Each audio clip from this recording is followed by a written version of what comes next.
spending our Friday night at the Eastern Province Veteran Car Club, touching up on one of my favorite topics on planet Earth, which is Porsche.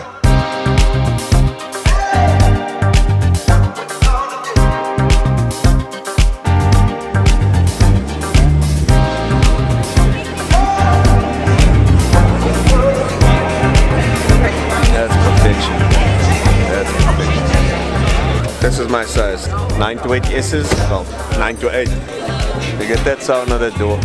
That's what I'm talking about. Late 70s, Porsche decided they're going to change the direction.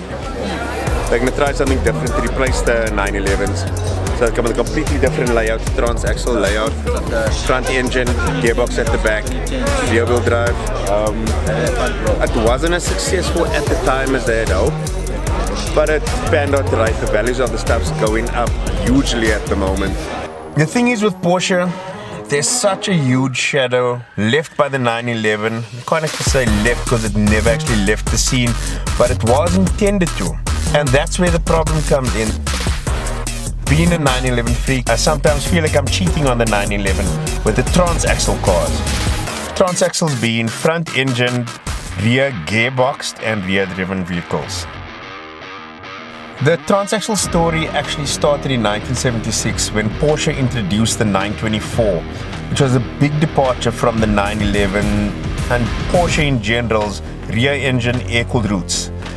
The 924 was a parts bin project of VW and Audi parts, and when Porsche decided to do the next evolution of the car, which was the 944, they decided to develop the engine exclusively themselves. When the 924 became a 944, they stopped using VW and Audi parts and they literally just took a 928 motor and chopped it in half.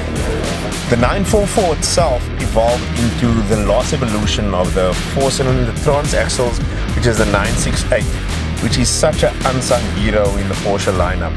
Now back to my, as they say, hartsepunt here in South Africa, the Porsche 928. The Porsche 928, and more specifically the 928S, represented the pinnacle of luxury and performance. Powerful V8 motors, great air conditioning, very comfortable long distance cruisers, but also performance benchmark at the time. And I can remember my dad actually doing a trip to Namibia, also the whole way up, running clock full, just dropping off it for fuel and then run the tank completely empty with the clocks just hanging like that.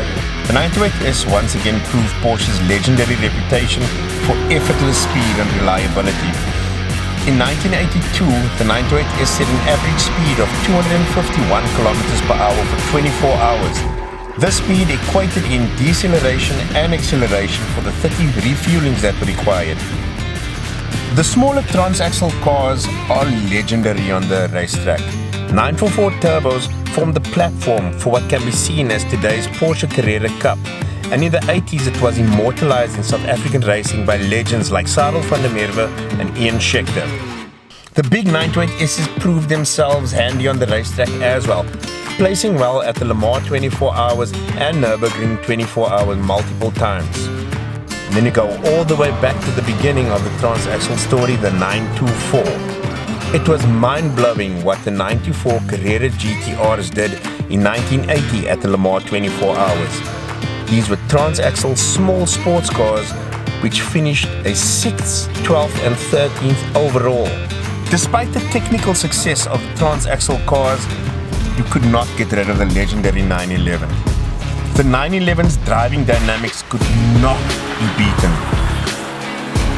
Old 911s did not give you performance, you had to extract performance from them, which to a real driver means everything. It's absolute driving nirvana. Peak 911, there are probably two cars that fight for the top spot.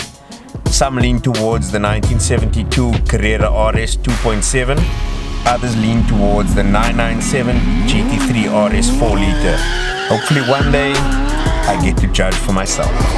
Can't get no. Barry wat net fanboy terwyl hy eintlik moet present, maar 'n fanboy. Porsches bro.